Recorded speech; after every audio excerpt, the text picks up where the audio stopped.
प्रिय विद्यार्थियों नमस्कार। स्वागत है आपका आपके अपने YouTube channel study of maths में।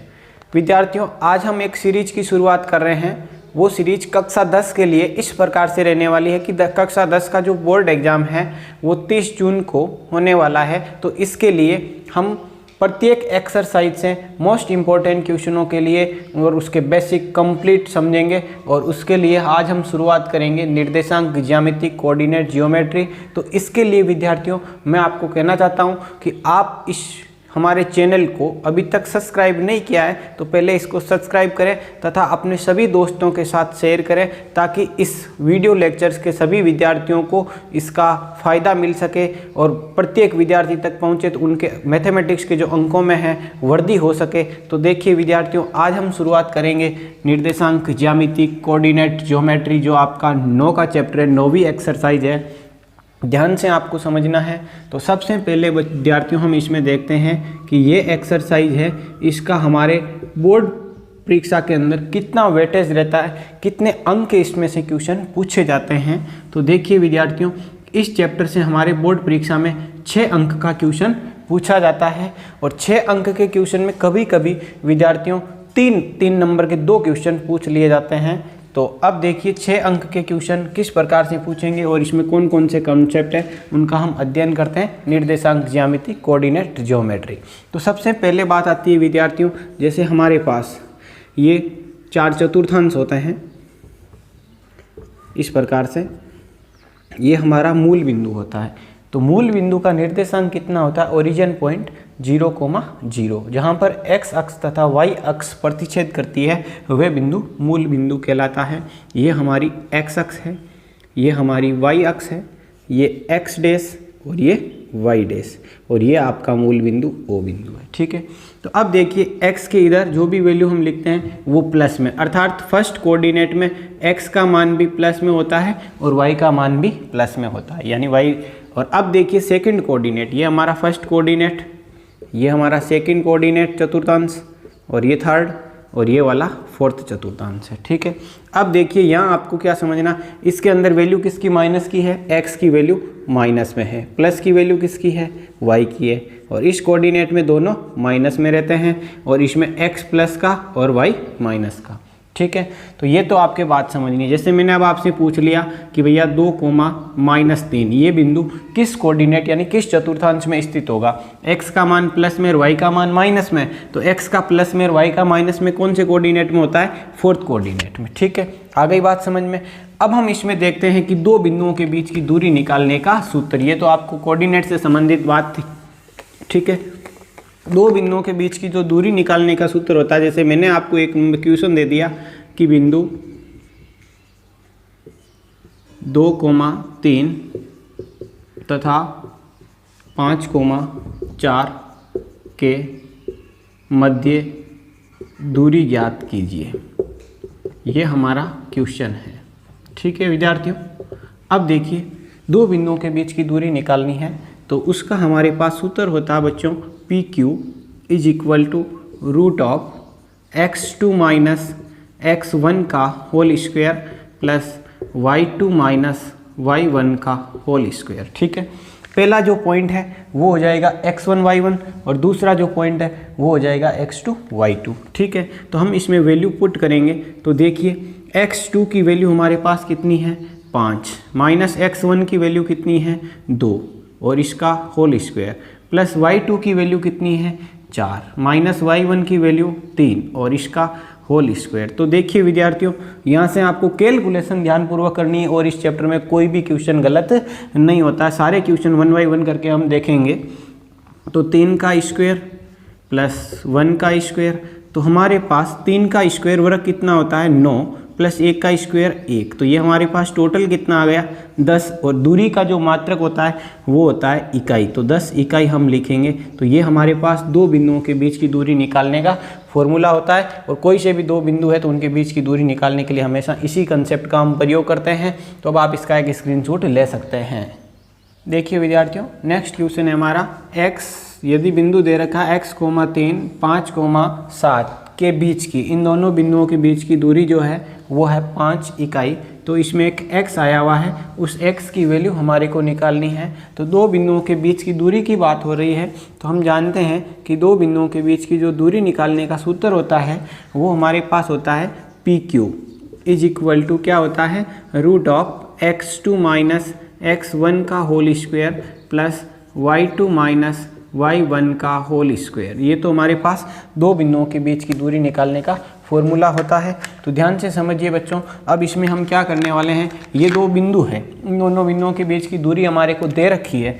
दूरी का मान कितना दिया गया है, 5, तो मैं यहाँ लिख देता हूँ 5, ठीक है, रूट ऑफ, अब ध्यान से समझना, x2 माइनस x1, ये तो पहला बिंदु x1 y1, दूसरा बिंदु x2 y2 होता है। तो देखिए 5 माइनस x का होल स्क्वायर प्लस y2 की वैल्यू है 7 माइनस 3 y1 का और इसका स्क्वायर, तो ये हो जाएगा 5 इज इक्वल टू क्या मिलेगा, 5 माइनस x का होल स्क्वायर करेंगे बच्चों, तो इसका स्क्वायर ओपन करते ही क्या मिलेगा, 25 का स्क्वायर यानी a माइनस b का स्क्वायर, ये आपके पास plus x square minus 10x और प्लस में 7 माइनस 3 4 और 4 का स्क्वायर होगा 16, ठीक है। तो अब देखिए दोनों तरफ मैं स्क्वायर करूंगा तो ये हमारे अंडर रूट का चिन्ह हट जाएगा, बोथ साइड स्क्वायर करेंगे तो ये हो जाएगा 5 का 25 और इधर मिलेगा x स्क्वायर माइनस 10x और 25 और 16 हमारे पास में मिल जाएंगे प्लस के 41, ठीक है। तो अब देखिए यहाँ से हम इसको सॉल्यूशन करने हैं, तो यहाँ देखिए इसका सॉल्यूशन किस प्रकार से होगा, x स्क्वायर माइनस 10x और ये हो जाएगा प्लस का 41 माइनस 25। तो यहाँ हमारा इसका कंप्लीट मेथड प्राप्त हो जाएगा, x square minus 10x plus का 16 इज इक्वल टू 0। अब देखिए बच्चों ये एक द्विघात इक्वेशन हमारे पास में है। अब हम इसके x के गुणांक है ना उसके टुकड़े करके इसको सरल करेंगे। तो देखिए x स्क्वायर माइनस, ऐसे दो टुकड़े करने हैं जिन दोनों का योग करने पर हमारे पास माइनस के 10x आए या घटाने पर माइनस 10x आए, साथ ही इन दोनों का गुणनफल भी वो प्राप्त होना चाहिए। तो देखिए x square minus 8x minus 2x, minus का 2 और माइनस का 8 कितने हो गए, माइनस 10x और इनका गुणनफल करवाएंगे तो कितना हो जाएगा, प्लस का 16x स्क्वायर, यानी यही हमारे को चाहिए था। अब देखिए इसमें से x कॉमन आ जाएगा तो क्या बचेगा, x माइनस 8 और माइनस का 2 कॉमन आएगा तो x minus 8 is equal to 0। All over result मिलेगा x minus 8 x minus 2 is equal to 0। अब देखिए एक एक करके 0 के इक्वल करते हैं तो यहाँ से हमारे पास वैल्यू क्या प्राप्त हो जाएगी, x इज इक्वल टू 2 और x माइनस 8 को 0 करेंगे तो x की जो वैल्यू है वो प्राप्त हो जाएगी 8। यानी कुछ भी नहीं किया बच्चों, जैसे दो बिंदुओं के बीच की दूरी बोल रहा था तो दूरी का सूत्र लिया, दूरी कितनी है 5 और इसमें ये वैल्यू रखी और इसको सोल्व किया तो हमारे पास इसकी वैल्यू प्राप्त हो गई है। तो अब आप इसका एक स्क्रीनशॉट ले सकते हैं। अब नेक्स्ट क्वेश्चन हमारे पास में इस प्रकार से है कि इसमें दे रखा है, यदि एक समबाहु त्रिभुज है, कौन सा त्रिभुज है, समबाहु त्रिभुज है जिसकी तीनों भुजाएं इक्वल होती है, समबाहु त्रिभुज है जिसकी भुजा कितनी दे रखी है 2a हो, तो उस त्रिभुज के शीर्षों के निर्देशांक हमारे को बताने हैं जिसकी भुजाएं कितनी दे रखी है 2a तीनों भुजाएं इक्वल है। तो ध्यान से इस क्वेश्चन को आपको समझना है। देखिए सबसे पहले तो इसके अंदर देख हम इस प्रकार से इसको सोल्व करेंगे कि भैया ये हमारे पास में होती है x अक्ष, ये होती है y अक्ष, ये x डैश और ये y डैश, ठीक है। तो अब देखिए यहाँ से समबाहु त्रिभुज है, इसकी भुजा कितनी है 2a है। एक तो पॉइंट में इसमें ये ले लेता हूँ मूल बिंदु, ठीक है 0,0। अब यहाँ से 2a की दूरी पर एक बिंदु मैंने मान लिया ये है, कितनी डिस्टेंस है ये 2a है। तो अब देखिए ये बिंदु x अक्ष पर स्थित है तो इसका जो निर्देशांक होता है x अक्ष पर y का मान हमेशा कितना होता है 0 होता है। तो यहाँ हमने ले लिया 2a, 0, यानी कि डिस्टेंस कितनी ली 2a और x अक्ष पर है तो y का मान 0 हो गया। तो अब देखिए यहाँ हमने एक बिंदु लिया इस प्रकार से, ये हमारे पास में है और ये एक बिंदु हमारे पास इस प्रकार से प्राप्त हुआ, ठीक है। अब देखिए ये बिंदु मैं मान लेता हूँ P है, ये मूल बिंदु O है और ये हमारा A है, ठीक है। अब इस बिंदु का निर्देशांक हमारे पास में नहीं है, इस बिंदु का निर्देशांक कितना है 0,0 और इसका 2a,0। तो देखिए इसमें हम क्या करते हैं, इसकी तीनों भुजाएं, ये भुजा भी कितनी है 2a है और ये भुजा भी कितनी है 2a लंबाई की है, ठीक है। तो हमारे को क्या करना है, तीनों शीर्षों के निर्देशांक बताने हैं। दो शीर्ष हमारे पास में है तीसरा सी इसका निर्देशांक नहीं है। तो बच्चों हम इसमें क्या करेंगे, हमेशा ध्यान रखिए इसके अंदर आपको एक ही ऑप्शन ध्यान रखना है, दो निर्देशांक आपके पास है, तो तीसरे के लिए हम क्या करेंगे, इस बिंदु से एक लंब डालेंगे। ये मैंने एक लंब डाल दिया।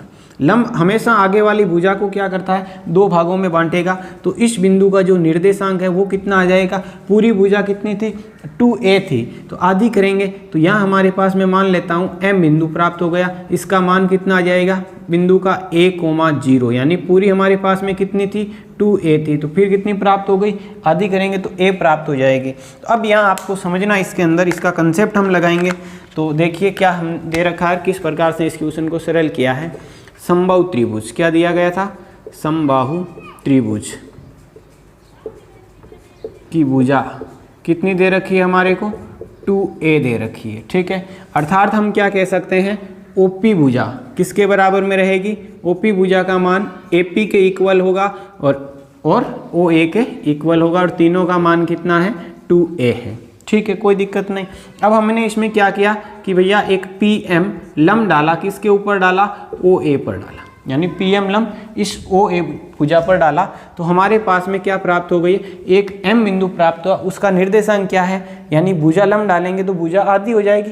अब देखिए यहाँ से त्रिभुज कौन सा है, समकोण त्रिभुज है हमारे पास, समकोण त्रिभुज PMO में, कौन से त्रिभुज में ले रहे हैं, PMO में। अब इसमें मैं पाइथागोरस प्रमेय यूज करूंगा तो क्या हो जाएगा, OP² is equal to OM² plus PM², ठीक है, यानी कि कर्ण स्क्वायर बराबर आधार स्क्वायर प्लस लंब स्क्वायर। तो OP का मान कितना है, 2a और इसका स्क्वायर। OM का मान कितना हमारे पास, OM डिस्टेंस हमारे पास में, यानी कि जो दे रखी है OM का मान 2a पूरा था, तो अब हमारे पास OM कितना हो गया, a हो गया है, तो OM का मान हो गया a का स्क्वायर प्लस PM डिस्टेंस हमारे पास नहीं है, तो PM का PM रहने दो, कोई दिक्कत नहीं है। अब यहाँ से ये कितना हो जाएगा, 4a² प्लस PM का स्क्वायर, ठीक है। अब इसको इधर सेंड करेंगे तो PM² इज इक्वल टू कितना हो जाएगा, 3a², ये कैंसिल। अब देखिए PM की जो वैल्यू है वो कितनी आ जाएगी विद्यार्थियों, √3a।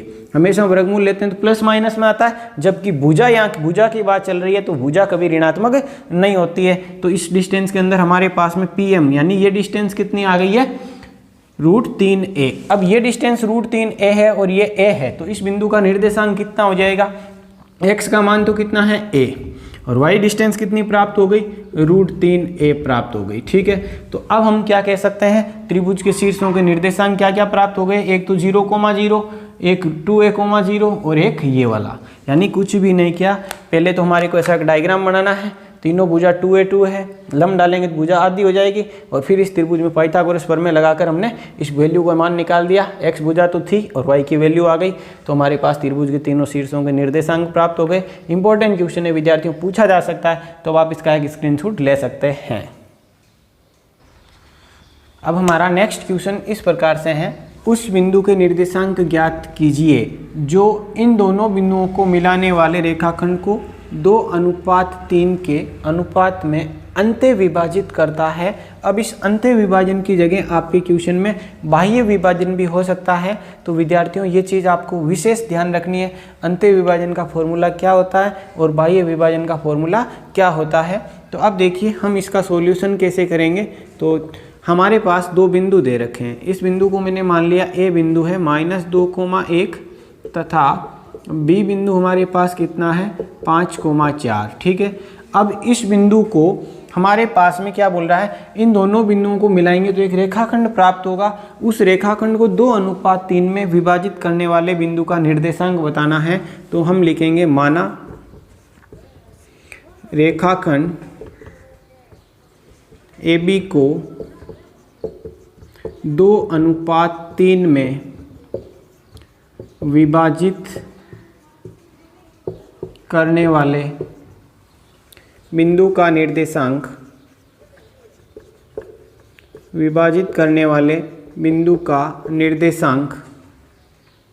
Px, y है, ये हमने मान लिया, ठीक है, कोई दिक्कत नहीं। यानी एक रेखाखंड AB को 2:3 में विभाजित करता है, तो अंत्य विभाजन का फॉर्मूला बता रहा है इसमें, ये इस प्रकार की सिचुएशन बनेगी। ये तो हमारा रहेगा A बिंदु, यानी -2,1 और ये रहेगा बी बिंदु 5,4। अब इस बिंदु को रेखाखंड को एक बिंदु ऐसा है पी बिंदु जो इसको किस अनुपात में बांट रहा है, 2:3 में बांट रहा है, 2:3। तो अब हमारे को क्या करना है, ये आपको समझना है।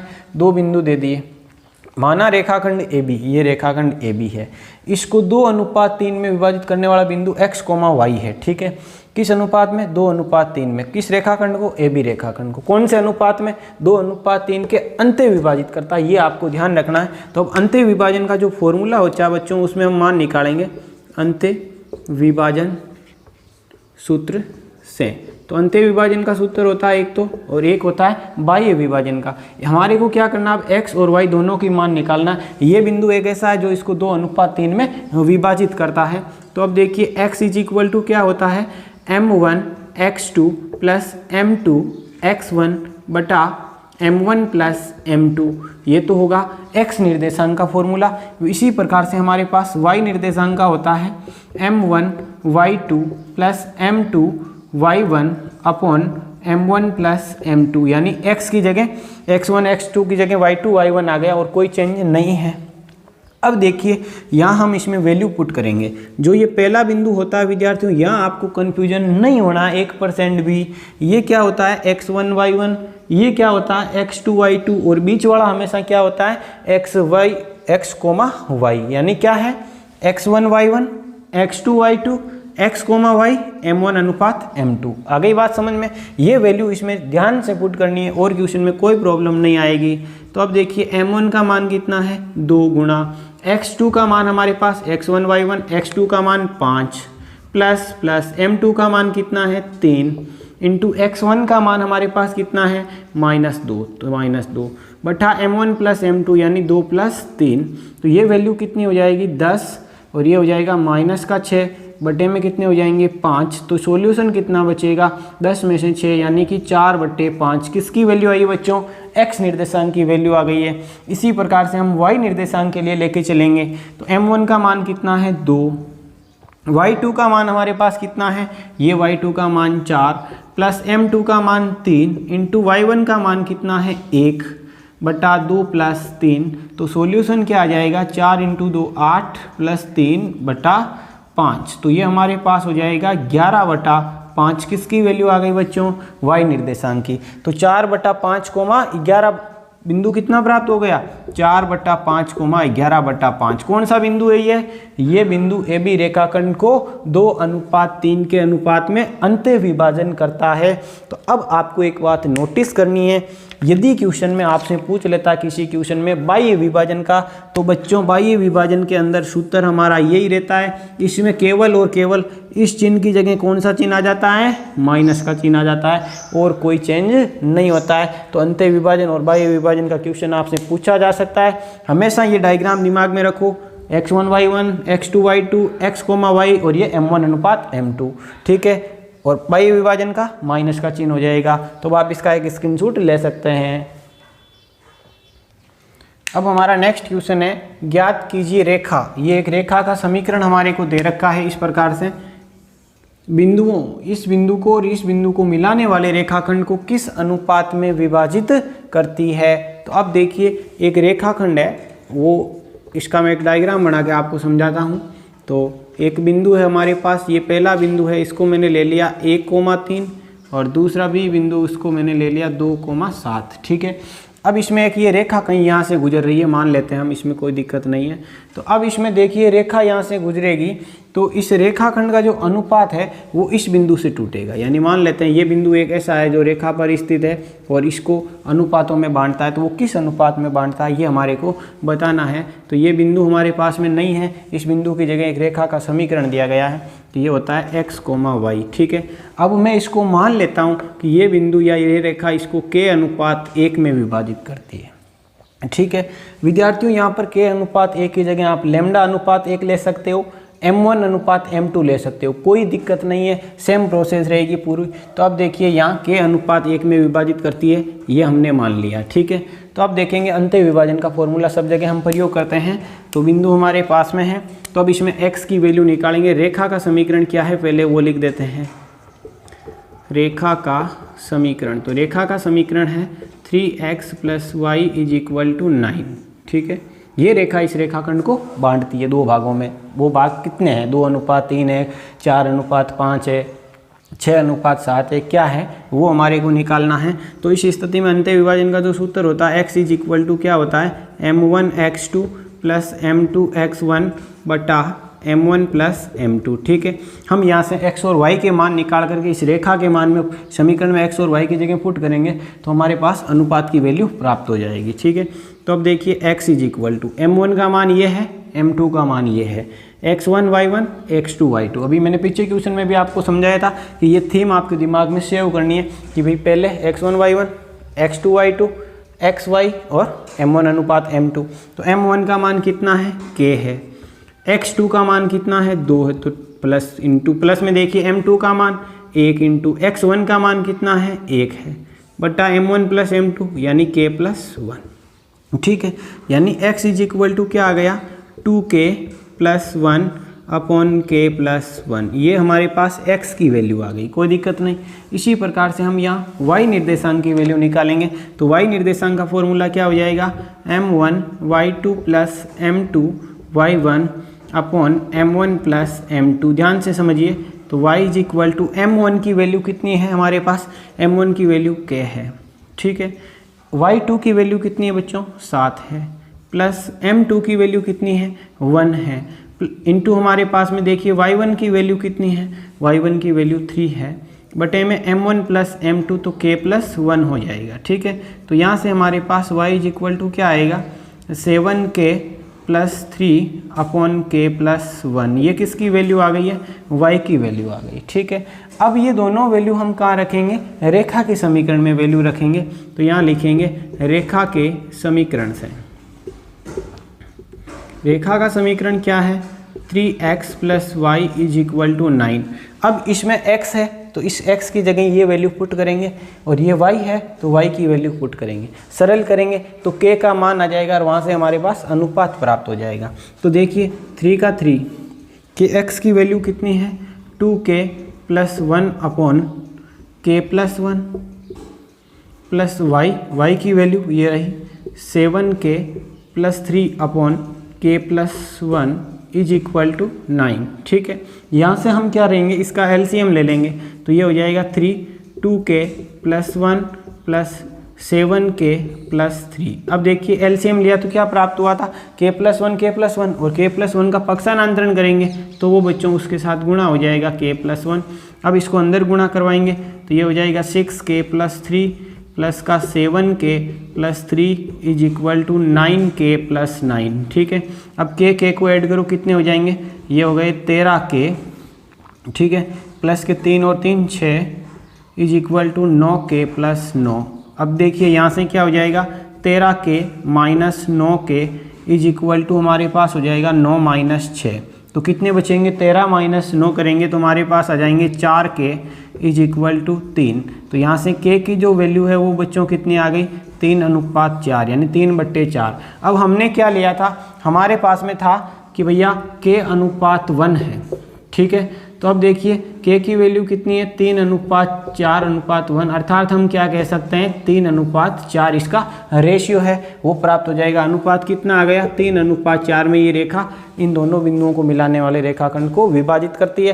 तो अब आप इसकी जगह m1 अनुपात m2 लेके भी सोल्व कर सकते हैं, कोई दिक्कत नहीं है। कुछ भी नहीं करना है, x और y की वैल्यू निकालनी है अनुपात के माध्यम से और उस वैल्यू को इस रेखा के समीकरण में रखना है। जहाँ है x है उसकी जगह x की वैल्यू और y है y की जगह y की वैल्यू और कैलकुलेशन ध्यान से करनी है, पूरा आंसर आपके पास आ जाएगा। तो अब आप इसका एक स्क्रीनशॉट ले सकते हैं।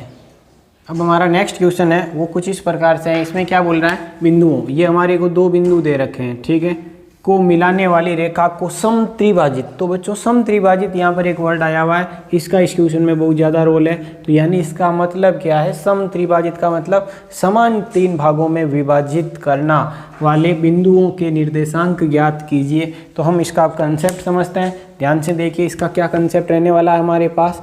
यहाँ इसका वैल्यूएबल रहेगा कि भाई बिंदु कौन कौन से हैं। तो बिंदु हमारे को मिल रहे हैं, 2 बिंदु है। बिंदु ए कितना है? 11,9 और बी बिंदु कितना है? 1,2 मैंने मान ली। ठीक है, अब देखिए समत्रिभाजित करना है इनको। तो यहाँ इसका रिजल्ट इस प्रकार से देख रहे हैं हम। ये बिंदु हमारा है A 11,9 और ये बिंदु है B 1,2। ठीक है, अब इस रेखाखंड को सम त्रिभाजित का मतलब समान 3 भागों में बांटना है, 3 टुकड़े करने, एक ये और एक ये। देखिए पहला भाग, दूसरा भाग, तीसरा भाग, समान 3 टुकड़े हो गए यानी सम त्रिभाजित हो गया। तो इसमें एक तो ये बिंदु काम आ रहा है और एक ये, इसको मैं मान लेता हूँ Q है, P है और ये Q है। तो इनके निर्देशांक हमारे को बताने हैं। तो सम त्रिभाजित का मतलब 1:1:1 यानी इनका अनुपात क्या रहेगा, समान रहेगा। ठीक है, तो अब देखिए इनके बिंदुओं के निर्देशांक निकालेंगे। तो P बिंदु के निर्देशांक, P बिंदु के निर्देशांक, तो P बिंदु के निर्देशांक हम निकालेंगे। तो ध्यान से समझना बच्चों, यहाँ P बिंदु के निर्देशांक में एक तो होता है x का मान और एक होता है y का मान। तो अब इसमें m1x2 प्लस m2 x1 बटा m1 प्लस m2। ठीक है, ये तो हमारा सूत्र है। अब P के लिए अनुपात कौन सा है? जब हम P की बात करते हैं तो आपको Q को भूल जाना है। तो ये P है और ये बिंदु है ही नहीं, तो इधर कितने टुकड़े हैं, 1, और उधर कितने हैं, 2। तो P के लिए जो रेशियो काम आएगा वो हो जाएगा 1:2 का, P बिंदु के लिए। ठीक है, तो अब यहाँ देखिए ये हो जाएगा x1 y1, x2 y2, m1 m2। ठीक है, अब इसमें वैल्यू पुट करेंगे हम। तो ये वैल्यू क्या आएगी, m1 की वैल्यू 1 और x2 की वैल्यू 1 प्लस m2 की वैल्यू कितनी है हमारे पास, 2 इंटू x1 की वैल्यू है 11 बटा 1 प्लस 2, अर्थात कितना हो गया, 1 इंटू 1 की वैल्यू हो जाएगी 1 और 11 इंटू 2 हो जाएगा 22 बट्टा में 3, अर्थात कितना प्राप्त हुआ, 23 बटा 3। किसकी वैल्यू प्राप्त हुई बच्चों, x निर्देशांक की। ठीक है, अब देखिए इसका y निर्देशांक निकालेंगे। तो y निर्देशांक का सूत्र हो जाएगा m1 y2 plus m2 y1 बटा m1 प्लस m2। ठीक है, नो प्रॉब्लम। तो अब देखिए वही m1 की वैल्यू कितनी है, 1 इंटू y2 कितना है, 2 प्लस m2 कितना है, 2 इंटू y1 कितना है, 9 बटा 1 प्लस 2 यानी m1 अनुपात m2 इनका योग, ये हो जाएगा 2 प्लस 18 बटा 3, अर्थात कितना प्राप्त हुआ हमारे पास, ये हो जाएगा 20 बटा 3। इसका किसकी वैल्यू आई है, y की। तो P बिंदु का निर्देशांक कितना हो जाएगा, x, y यानी 23 बटा 3 और 20 बटा 3। किसका निर्देशांक आया है, Q बिंदु के निर्देशांक को देखेंगे। Q बिंदुओं के निर्देशांक, ठीक है, Q बिंदु का निर्देशांक निकालने के लिए प्रक्रिया पूरी सेम रहेगी बच्चों। अब यहाँ पर जो अनुपात है वो चेंज हो जाएगा। किस प्रकार से कि भाई Q बिंदु के इधर कितने टुकड़े हैं, 2 और उधर कितना है, 1। तो यहाँ से हम इसका अनुपात कितना लेंगे, 2:1। तो यहाँ ध्यान से देखिए, इसमें भी x और y के मान निकालना है। तो x के मान का सूत्र क्या होता है, m1 x2 plus m2 x1 बटा m1 प्लस m2। ठीक है, तो इसमें वैल्यू ध्यान से पुट करनी है। m1 का मान कितना है, 2 गुणा x2 का मान कितना है, 1 प्लस m2 का मान कितना हमारे पास, 1 गुणा x1 का मान कितना है, 11 बटे में कितना हो जाएगा, m1 प्लस m2 यानी 2 प्लस 1।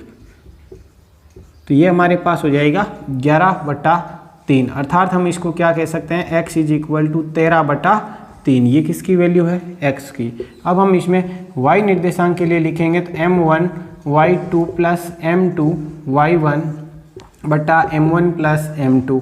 अब देखिए m1 का मान कितना है, 2 है गुणा y2 का मान कितना बच्चों, 2 है प्लस m2 का मान कितना है, 1 गुणा y1 का मान हमारे पास में कितना है, 9 है बट्टा m1 प्लस m2 अर्थात 2 प्लस 1। यहाँ क्या लिखेंगे, 4 प्लस 9 बटा 3, अर्थात y की जो वैल्यू है वो कितनी आ रही है, 13 बटा 3।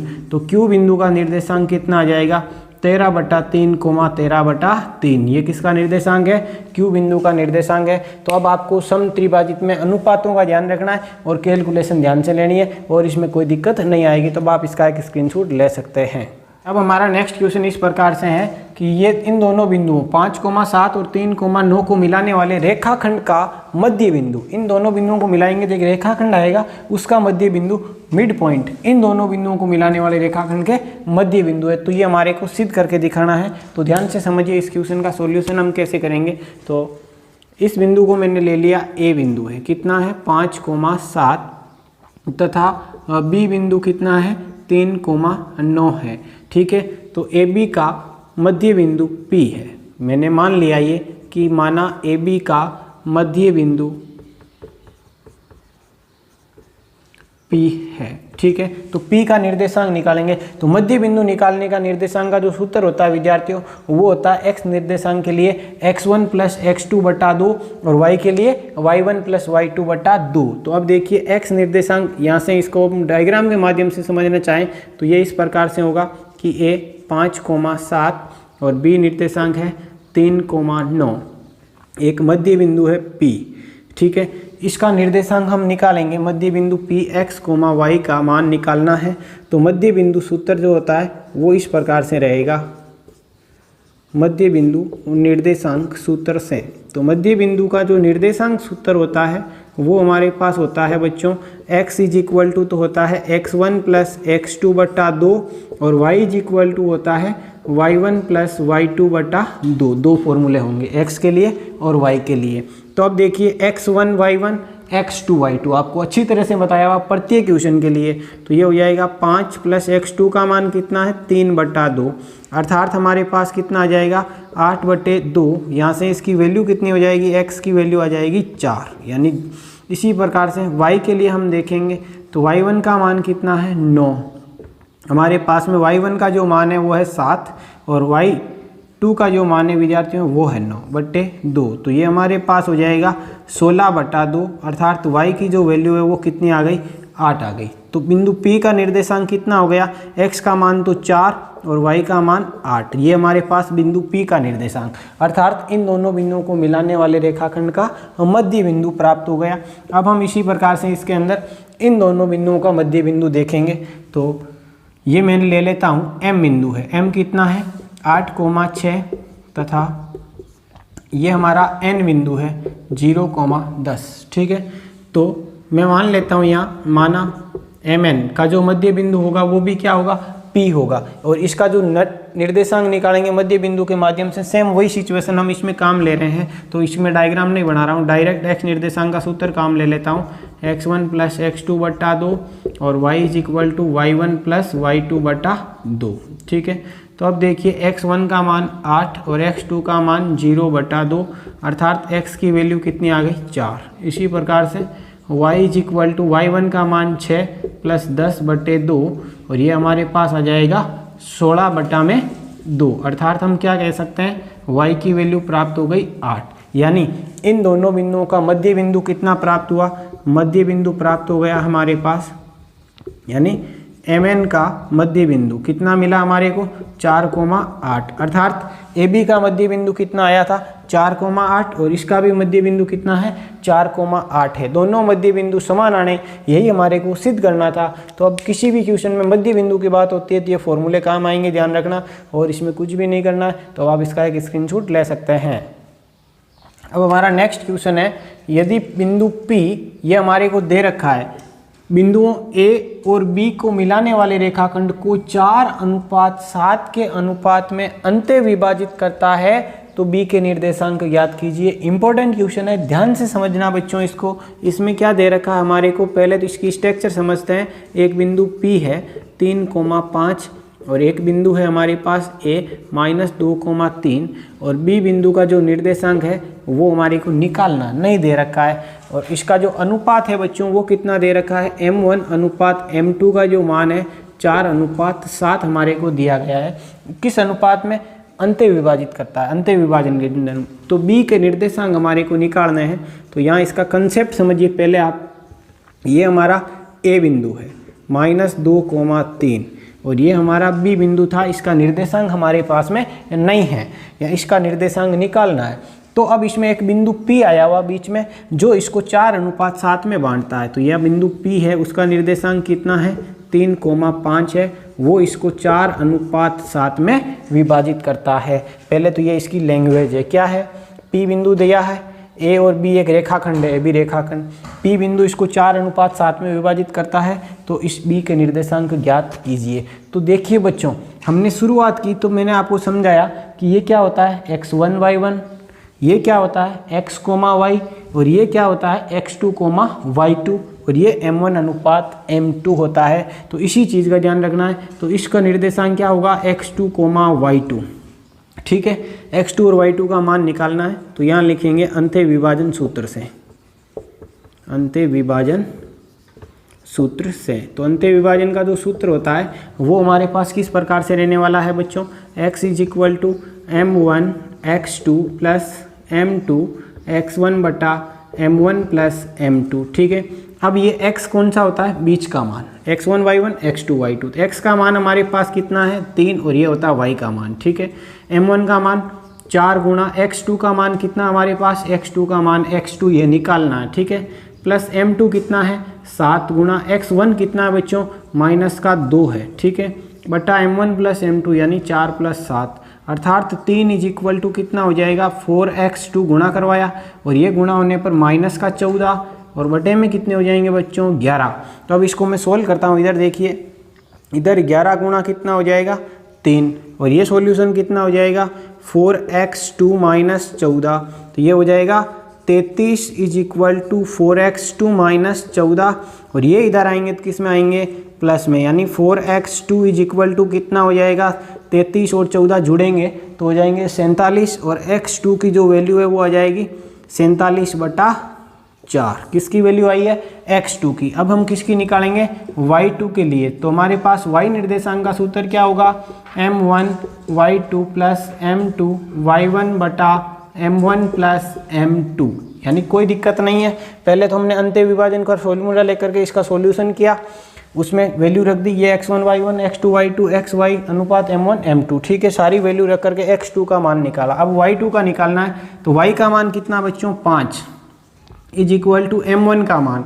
तो m1 का मान हमारे पास में 4 इंटू y2 का मान हमारे पास में कितना है y2 ही है, प्लस m2 का मान 7 इंटू y1 कितना हमारे पास, y1 का मान है 3 बटा m1 प्लस m2 यानी 4 + 7।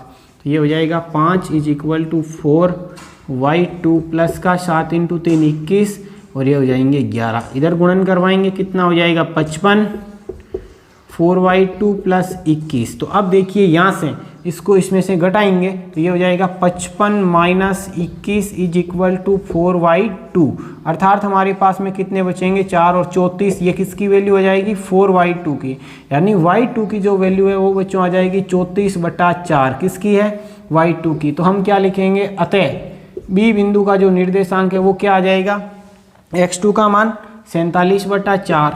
ठीक है, इसका 34/4। ये किसका निर्देशांक हुआ, बी बिंदु का। कैसे निकाला, कंसेप्ट समझा पहले, फिर x2 y2 अंत्य विभाजन के सूत्र में मान रखते हुए वैल्यू निकाली है। तो देखिए बच्चों, हम अब इसमें क्या करने वाले हैं, ये तो हमारे अंत्य विभाजन से संबंधित क्वेश्चन था, तो अब इसका स्क्रीनशॉट ले सकते हैं। और अब इसमें देखिए 1-2 क्वेश्चन और है, वो मैं मौखिक रूप से यही आपको समझा देता हूँ।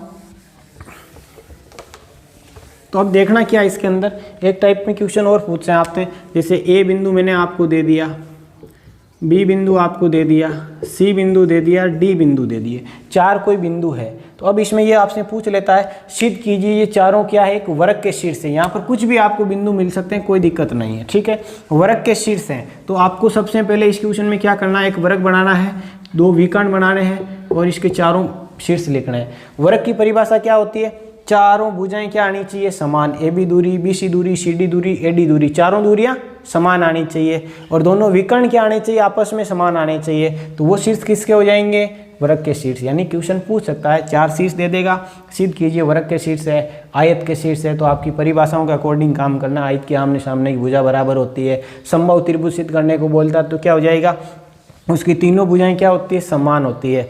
अब देखिए एक बिंदु, एक क्वेश्चन और है इसमें, जैसे मैंने ये दे दिया 3, कि x अक्ष से दूरी बताओ, x अक्ष से दूरी बताइए।